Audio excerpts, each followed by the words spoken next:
Hi friends, welcome to Mahathi Sairam channel. నిన్నటి తరువాయి భాగం ఈరోజు చెప్పబోతున్నాను. ఆహా, ఆ దుష్టుడి చావుకు ఉపాయం తెలిసిందయ్యా అన్నాడు. వాడి గంధర్వ యక్ష దేవ దానవ రాక్షసుల చేత నాకు చావు ఉండకూడదని అడిగాడు. సరే అని నేను అన్నాను. వాడి మూర్ఖత్వం వలన మనుషులను మర్చిపోయాడు. అందువలన వీడి మరణం మనుషుని వలనే నిర్ణయింపబడింది, మరొకలా కుదరదు. ఇది బ్రహ్మ వరమీయటం అంటే. జాతస్య మరణం ధ్రువం అనే మాటను అనుసరిస్తూనే బ్రహ్మ వరమీయటం జరుగుతుంది. వరం పొందినవాడు రెండో వైపు ఆలోచింపడు. నాకింక చావు లేదని భ్రాంతిపడి తక్కిన వాళ్ళని చంపుతాడు. హిరణ్యకశిపుడు అంతే, రావణుడు అంతే. అందరూ సంతోషించేరుట ఎందుకు? రావణుడు చస్తాడని బ్రహ్మ నోట వచ్చింది, అంతే చాలు. వాడు చచ్చినట్లే. ఆయనది సత్యవాక్యం. ఆ సమయంలో వారి మధ్యలో మహాతేజస్సుతో శంఖచక్ర గదాది ఆయుధధారణ చేసి పీతాంబరం మూర్తి అయి జగత్పాలక లక్షణంతో మహావిష్ణువు ప్రత్యక్షమయ్యాడట. ఆయన కొత్తగా అక్కడికి రాలేదు. రావణ వధరూపమైన ఉపాయాన్ని చెబుతూనే బ్రహ్మ విష్ణు ధ్యానం చేశాడు. అందుకనే మహర్షి చింతయిత్వా అన్నారు. కనుక ఆయన ప్రత్యక్షమయ్యాడు. నిర్గుణమైన మహాతేజం బ్రహ్మధ్యానం అనుసరించి సగుణమైంది. ఈ సగుణత్వం స్థితి కోసం, అంటే విశ్వ సంరక్షణ కోసం దాన్ని కనుకూలమైన ఆయుధధారణ చేసి ప్రత్యక్షమయ్యాడు. పీతాంబరత్వం శుభానికి చిహ్నం. దేవతలకు లోకాలకు శుభకరునిగా ప్రత్యక్షమయ్యింది. సరే, బ్రహ్మదేవునితో కలిసి దేవతలందరూ స్తుతిస్తూ, హే విష్ణు, లోకహితం కోసం దశరథ మహారాజు పుత్రునిగా నిన్ను నీవు నియోగించుకోవయ్యా. ఎందుకని? నిన్ను నియోగింపగల వాళ్ళు ఎవరూ లేరు కనుక. ఇంతకు ముందు కౌసల్యాదేవి ధర్మకామ్యాయ అశ్వసేవ చేస్తుంది. ఇప్పుడు ఆ ధర్మం మూర్తీభవించి పుట్టబోతున్నది. మూర్తీభవించిన ధర్మానికి లక్ష్యం ఏమిటి? లోకహితం. మనకు ధర్మకామం అంటే ధర్మానికి లోకహిత కామ్యం ఉంటుంది.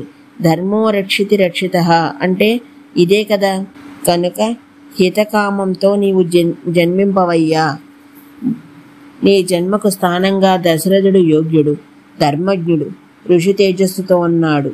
ఆయన భార్యలు ముగ్గురు కూడా హ్రీం శ్రీకీర్తులతో పోల్పదగిన వాళ్ళు అన్నారు. నిజానికి ఈ మూడు లలితానామాలు. పరాత్పరి అయిన ఆ తల్లి సృష్టి లక్షణం వహిస్తూ హ్రీం అవుతుంది. స్థితి అంటే పోషకత్వ లక్షణం వస్తే శ్రీ అవుతుంది. రూపలక్షణం కల సృష్టి ఆ లక్షణాన్ని లేకుండా చేస్తే కీర్తి అవుతుంది. ఈ మూడు లక్షణాలు దశరథ భార్యలు ముగ్గురులోనూ ఉన్నాయి. కైకేయి వలన దశరథుని కీర్తి మిగిలింది, రామచంద్రుని కీర్తి మిగిలింది. వాల్మీకి మహర్షి ప్రయోగించిన ఈ ఉపమానాన్ని ఆధారంగా చేసుకుని తరువాత వశిష్ఠ ఆనందాది రామాయణాలు కైకేయిని నిర్దోషిగా ప్రకటించే తత్వదర్శనాన్ని చేసేయి. అటువంటి వారి అందు నిన్ను నీవు 4 విధాలుగా విభజించుకుని మానుష్యమును పొంది లోకకంటకుడైన రావణుణ్ణి వధించు అని అంజలి ఘటించి ప్రార్థిస్తే, భయాన్ని విడిచిపెట్టండి, మీకు భద్రం కలుగుతుంది.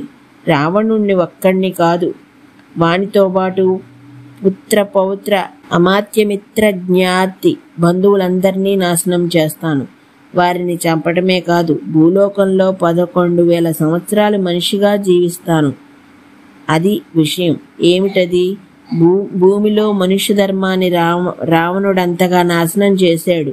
ఇంతకుముందు అవతారాల్లో ఎవడూ దుష్టుడైతే వాన్నే సంహరించాడు. ఆ కులంలో, ఆ వంశంలో, ఆ ఇంట్లో ఇతరుల జోలికి పోలేదు. ఈ రావణ కులం అలాంటిది కాదు.